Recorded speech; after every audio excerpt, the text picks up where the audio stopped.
حضور نے فرمایا پچھلے زمانے میں ایک بادشاہ جادو کے زور پہ حکومت کرتا، جب وہ ایک جادوگر اس نے رکھا ہوا تھا تو جادوگر اس کو جادو بتاتا، وہ جادو کے زور پر حکومت کرتا۔ جادوگر بوڑھا ہو گیا تو کہنے لگا بادشاہ کو نوجوان میرے پاس بھیج دے، اب میں بوڑھا ہو گیا ہوں، میرا پتہ کوئی نہیں کب مر جاؤں۔ ایک نوجوان کی ڈیوٹی لگائی، بڑا زیرک سمجھدار، اپنے رعایا میں سے چن کے جو ذہین فطرت مزاج بچہ تھا وہ اس نے لگایا۔ اللہ کے محبوب علیہ الصلوۃ والسلام فرماتے ہیں بچہ جادو سیکھنے لگا، وقت گزرنے لگا۔ بچہ جب جادو سیکھنے جاتا تو رستے میں ایک راہب بھی تھا جو انجیل جانتا تھا، وہ اللہ اللہ سکھاتا، لوگوں کو حضرت عیسیٰ علیہ السلام کی تعلیمات سے آگاہ کرتا۔ اس نے دیکھا کہ یہاں بھی لوگ اکٹھے ہیں تو وہ بچہ اس راہب کے پاس بھی اٹھنے بیٹھنے لگا۔ اب جب اس کے ساتھ اس کی گفتگو بڑھنے لگی تو اس کو باتوں میں لذت آنے لگی۔ اس نے راہب نے پوچھا کہ تو کون ہے اور کس طرح سے آیا ہے، کیا تیرا معاملہ ہے؟ اس نے کہا جی میں جادو سیکھنے جاتا ہوں، آپ کی باتیں مجھے بڑی اچھی لگتی ہیں۔ اس نے کہا دین سیکھ، جادو سیکھنے والے کافر ہو جاتے ہیں، قرآن و دین سیکھنے والوں کو اللہ کامل ایمان عطا فرماتا ہے۔ فرمایا یہ سیکھ۔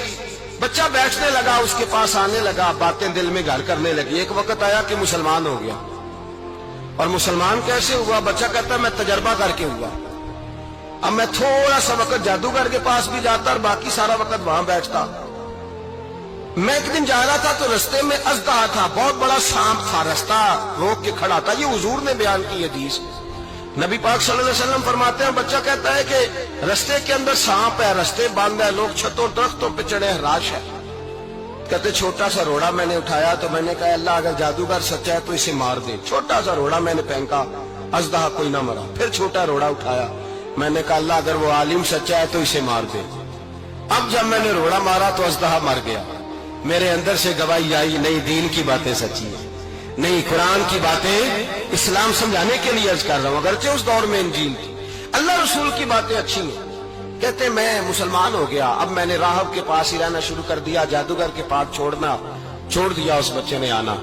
بادشاہ پوچھتا کہاں زیادہ وقت گزارتے ہو تو بات گول کر دیتا، وقت تیزی سے بڑھنے لگا۔ اللہ نے اس نوجوان میں طاقت پیدا کر دی، اب وہ اس کے اندر نا اللہ نے توانائی روحانیت پیدا کر دی، ابھی جوان ہے، 14-15 سال عمر ہے۔ اللہ نے اب جو بیمار بھی آتا وہ دعا کرتا تو اللہ صحت عطا کر دیتا، جو بھی آتا۔ بادشاہ کا ایک درباری تھا، بادشاہ کو پنکھا جلتا تھا، وہ اندھا ہو گیا، کوئی ایسی تکلیف آئی کہ نابینا ہو گیا، بڑے علاج کرائے شفا نہیں ہوئی۔ کسی نے اس بچے کا پتہ بتایا کانوں میں، اس کے پاس گیا تو بچہ کہنے لگا شفا تو ہو جائے گی پر کلمہ پڑھنا پڑے گا، مسلمان ہونا پڑے گا، جس پیغمبر کا میں غلام ہوں تجھے بھی بننا پڑے گا، دین پہ عمل کرنا پڑے گا، اللہ شفا دیتا ہے۔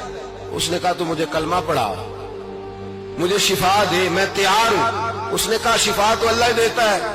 اس نے اللہ تبارک و تعالیٰ کا ذکر کر کے دعا مانگی، یہ مسلم شریف میں حدیث ہے، طبرانی میں موجود ہے۔ اللہ نے اسے شفا دی، اس نے کلمہ پڑھنا شروع کر دیا۔ یہاں ایک نقطہ لکھا ہے ہمارے علماء نے، کہتے ہیں جب اللہ ولایت عطا کرتا ہے نا تو یہ سفید بالوں والے کا حصہ نہیں ہوتی۔ اگر جوانی میں کوئی آدمی توبہ کر کے تصوف کے راستے پہ چلتا ہے تو سب سے زیادہ ولایت اللہ اسے عطا فرماتا ہے، سب سے زیادہ ولایت اس کے پاس ہوتی ہے۔ ابھی اس کے بال کالے ہیں، چڑھتی جوانی ہے، دعا کی تو اللہ نے، اور حدیث پاک میں موجود ہے کوڑے آتے تو شفا یاب ہو جاتے، اندھے آتے تو شفا یاب، برس والے آتے تو اللہ سے دے۔ جوان ہے، بادشاہ کے پاس وہ واپس گیا، وہ جو آدمی جس کی آنکھیں ٹھیک ہوئی تھی۔ بادشاہ نے پوچھا کہ کیسے شفا ملی؟ تو کہنے لگا میرے رب نے شفا دی۔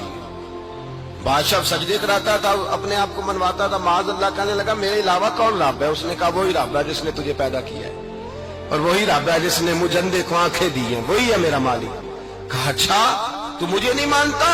کہا نہیں میں اپنے رب کو مانتا ہوں۔ بادشاہ نے اسے سزا دی، ستایا، اس نے بچے کا پتہ بتایا، پھر بچے کو بلا کے ستایا تو اس راہب کا پتہ بتایا، راہب بھی قتل ہو گیا، نابینا بھی قتل ہو گیا۔ بادشاہ نے کہا سپاہیوں سے اس بچے کو لے جاؤ اور پہاڑ کی چوٹی پہ جا کے نیچے پھینکو تاکہ مر جائے۔ بچہ پہاڑ کی چوٹی پہ گیا تو ہاتھ اٹھا کے کہنے لگا یا اللہ میرے لیے نہیں اپنے لیے، میرے لیے نہیں اپنے لیے انہیں اپنی قدرت کے جلوے دکھا،